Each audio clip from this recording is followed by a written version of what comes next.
বেনামাজি সন্তান মনে রাখো, বাদ দুগা খাইতে এলে খুব মাতবর, মোবাইল একখান টিপে, মোটরসাইকেল একখান চালায়। হ্যাঁ, বাহ বাহ বাহ বাহ বাহ বাহ বাহ।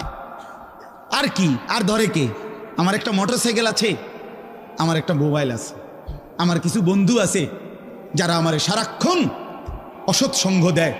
যখনই আমার সমস্ত নাফরমানি মন চায়, কিছু অসৎ বন্ধু মিলে যায়, যে বন্ধুরা আমার সারাক্ষণ চরিত্রহীনতা শিখায়, অসভ্যতা, নোংরামি, অশ্লীলতা, বেহায়াপনা শিখায়।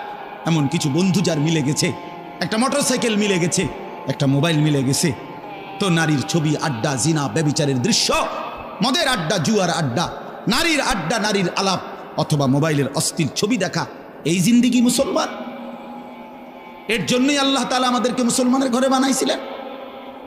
এই জন্যই আমার বাবা মুসলমান, এই জন্যই আমার মা মুসলমান। ওফো, আল্লাহ আপনি মাফ করে দেন। আবারও অনুরোধ করছি, আমি অর্থ হলো অপমান করা না, জেনারেল শিক্ষা নিষেধ করা না। আমি তো কুমিল্লা ভিক্টোরিয়া কলেজ থেকে মাস্টার্স পাস করছি, সায়েন্স বিজ্ঞান বিভাগ থেকে দাখিল পাস করছি। এর মানে এটা বাদ দিতে বলতেছি না, বাদ তো আমি দিছি না, বাদ আপনি দিছেন। কথা বোঝেন নাই? বাদ আপনি দিছেন, আল্লাহর কোরআন বাদ দিছেন, রাসূলুল্লাহ সাল্লাল্লাহু আলাইহি সাল্লামের সুন্নাহ বাদ দিছেন। এতগুলো পড়ছেন, ধন্যবাদ আপনাকে। এটা পড়লেন না কেন? এতগুলো শিখতে পারলেন, এত লক্ষ টাকা খরচ করতে পারলেন। 4 বছরের মেডিকেলের জন্য, 6 বছরের মেডিকেলের জন্য এক বাপ তার ছেলেটার জন্য, মেয়েটার জন্য কত লক্ষ টাকা খরচ করছে, তার কোনো কুল কিনারা আছে মিয়া? তো আপনি পড়ান, কোনো অসুবিধা নাই, কিন্তু আপনি আপনার বাচ্চাটাকে আল্লাহর কোরআন থেকে বঞ্চিত করলেন কেন? নামাজ থেকে বঞ্চিত করলেন কেন? 2টা সূরা পড়তে জানে না, একটা আত্তাহিয়াতু শুদ্ধ করে বলতে পারে না, যা দোয়ায় কুনুত পড়তে জানে না। একজন মুসলমান বেটা, 40 বছর বয়স, লজ্জা থাকা উচিত বেটা, ওই বেটা শরম থাকা উচিত বেটা। কার জমিন খাইতেছ, কার আসমান ভোগ করছো, কার দুনিয়া ভোগ করতেছ? এত বড় মালিকের আসমান ও জমিন ভোগ করে সেই মালিকের সেজদাটাও ঠিক মতো দিতে জানে না, সেই মালিকের নামটাও পড়তে পারে না। এর চাইতে লজ্জার কি হইতে পারে বলেন বাবা? অপমান কি হইতে পারে? আল্লাহ আমাদেরকে বিবেক দান করেন, আল্লাহ আমাদেরকে বিবেক দান করেন।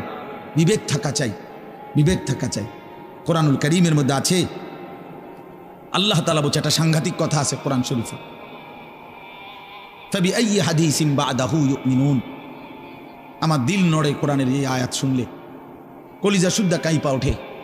আল্লাহ তাআলা কোরআনে বলছে, এই 29 পারার মধ্যেই আছে, সূরা মুরসালাতের মধ্যে আল্লাহ তাআলা বলে, বান্দা 23 বছরে আমি আমার রাসূলের কাছে এই সর্বশ্রেষ্ঠ কিতাব নাজিল করলাম, আমার সবচেয়ে শ্রেষ্ঠতম কথাগুলো আমি তোমাদের জন্য দিলাম। বান্দা, এর চাইতে আর দামি কোন কথা বললে তোমরা আমার কথা মানতা? বুঝেন নাই? ফাবিআইয়ি হাদিস, ফাবিআইয়ি হাদিস।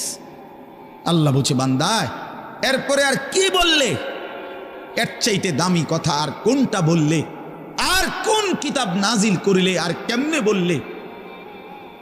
ফাবিআইয়ি হাদিসিন বা'দাহু ইউমিনুন। আর কিভাবে বললে বান্দা ঈমান আনতা, বিশ্বাস করতা? আকিমুসসালাহ, আকিমুসসালাহ 80 বারের চাইতে বেশি বলছি আমার কোরআনে, আর কতবার বললে আমারে সেজদা দিতা? ইত্তাকুল্লাহ, ইত্তাকুল্লাহ বারবার বলেছি, আল্লাহকে ভয় করো, আর কতবার বললে বান্দা আমারে ভয় করতা? কতবার বলছি? আল্লাহ বলবেন। রাসূলুল্লাহ সাল্লাল্লাহু আলাইহি সাল্লাম বাপ আমার, বন্ধু আমার, নওজোয়ান সাথী আমার, মনে রাখবেন, বিশ্বাস করেন, রাসূলুল্লাহ সাল্লাল্লাহু আলাইহি সাল্লাম হাসরের ময়দানে অসংখ্য উম্মতকে জিজ্ঞেস করবে। এই আমল নামা যখন দেখবে, প্রত্যেকটা উম্মত তার নিজ নিজ আমল নামা, রাসূলুল্লাহ সাল্লাল্লাহু আলাইহি সাল্লাম দেখবেন। এই আমল নামা দেখে নবী জিজ্ঞেস করবে, উম্মত 23টা বছর একটানা আমি কেঁদেছি, উম্মত 23 বছর তোদের জন্য আমি কেঁদেছিলাম। এমনও রাত গেছে, সারা রাত উম্মতের জন্য আমি কেঁদেছি, সারা রাত দোয়া করছি উম্মতের জন্য। তায়েফের পাথরের আঘাতে পিঠ চালনির মতো ছিদ্র বানায় ফেলছি, পেটের কষ্টে, ক্ষুধার কষ্টে 14 দিনের চাইতে বেশি পেটে 2টা পাথর বাইদা ক্ষুধার কষ্ট হজম করছি। উহুদের দান শহীদ করা রক্তে আমি বেহুশ হয়ে আমি পড়েছিলাম। সেই নবী আমি আর কত কাঁদলে, আর কত রক্ত ঝরাইলে উম্মত তুমি আমার কথা মনে করতা, তুমি আমার কথা ভাবতা? সাল্লাল্লাহু আলাইহি ওয়াসাল্লাম যখন এটা জিজ্ঞেস করবেন তখন কি জবাব হবে বাপ? বলেন, ইনসাফের কথা বলেন। কি মনে করছেন সুপারিশ? হাসরের ময়দানের সুপারিশ মানে কি? মুখে বিড়ি সিগারেট, চেহারায় রাসূলুল্লাহ সাল্লাল্লাহু আলাইহি ওয়াসাল্লামের সুন্নাত নাই, 50 বছর ধরে সুদের লেনদেন, কোনোদিন 5 ওয়াক্ত নামাজ আদায় করেন নাই, স্ত্রী বেপর্দা, ঘরের মধ্যে প্রতিদিন রঙিন টেলিভিশন চলতেছে, এই অবস্থায় কবরে যাইবেন। আর হাসরের ময়দানে দাঁড়াইলেই নবীজি সুপারিশ করে আপনারে বেহেশত দিয়া দিবেন। বিষয়টা মামুর বাড়ি না, বিষয়টা মামুর বাড়ি মনে করছেন আপনি? এটাকে কি মনে করলেন আপনারা? রাসূলুল্লাহ সাল্লাল্লাহু আলাইহি ওয়াসাল্লাম সুপারিশ করবেন, এর কোনো নিয়ম কানুন নাই, কোনো বিধি নিষেধ নাই, আইন কানুন নাই। হাউজে কাউসারের পানি, এটা কি 10 টাকার পানির বোতল মনে করছেন? রাসূলুল্লাহ সাল্লাল্লাহু আলাইহি ওয়াসাল্লাম বলেছেন, এক ঢোক পানি পান করলে আর কোনো দিন বান্দা তৃষ্ণার্ত হবে না। এতটা আজিমুস শান দামি, এমনি এমনি দিয়ে দিবেন? এটা এমনি এমনি দিয়ে দিবেন?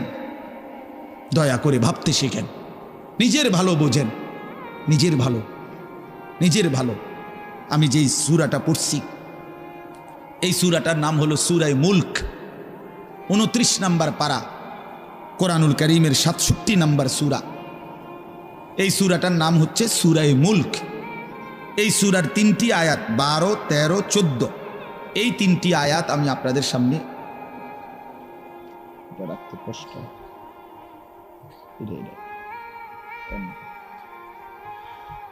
এই 3টি আয়াত আমি তেলাওয়াত করছি। এই আর অল্প একটু সময়ের মধ্যে আমি আপনাদের সামনে এই 3টা আয়াতকে সামনে রেখে কয়েকটা আর কথা বলতে চাই। প্রথম কথা, আপনারা রাগ হইয়েন না আমার, আমি আপনাদেরই অঞ্চলের মানুষ, এখন আপনারাও আমার, আমিও আপনাদের। আল্লাহর কোরআন শিখেন। আমার কথা হলো, আমি বলি না যে সবার সব জেনারেল পড়া বন্ধ করে দেন, অর্থগুলো আপনি একটু সময় বাইর করেন। কথা, যারা চাকরি করেন, ব্যবসা করেন, বুড়া মানুষেরও অনেক, বয়স্ক লোক কইলে হুজুর না আর কইয়া লাভ নাই, এই বয়সও নাই, বিড়ি খাই না বয়স আছে। হ্যাঁ মাশাআল্লাহ, বিড়ি খাইতে কইলে চা দোয়ানে গপ মারুন না, বয়স ঠিকই রয়েছে অনো। হ্যাঁ, এখনো টেলিভিশন 3 ঘন্টা চাইতে কইলে মাশাআল্লাহ কাকুর শরীরে বল আছে। মানুষের বেডির নাচ দেখবো, এতে কোনো লজ্জা শরম নাই। দুনিয়া ভোগ করতে বললে, ভাত খাইছে মাত্র, এখন যদি বলেন আবার আপেল খাবেন নি, হদ পেঁয়াজু খাবেন নি, চা দোকানে গেছে আর আবার খাবে। দুনিয়া পুরাটা ভোগ করবে, 90 বছরও দুনিয়া ফুরায় না, 90 বছরও আখেরাত মনে পড়ে না। আফসোসের ব্যাপার মিয়া। আল্লাহ বলছে কোরআনে, আলাম ইয়ানি লিল্লাযীনা আমানু আন তাখশা কুলুবুহুম লিযিকরিল্লাহ। এই আমার ইমানদার বান্দা, আমায় আল্লাহর ভয়ে, আমার স্মরণের জন্য, আমার বন্দেগীর জন্য তোমার দিলটা নরম হওয়ার সময় আজও কি হয়নি বান্দা? 365 দিনে, খোদার একটা বছরে যে কোনো দিন ফজরের নামাজ পড়লা না যুবক, তোমারে যেন আল্লাহ ডেকে বলে, হায় বান্দা, তাহলে কি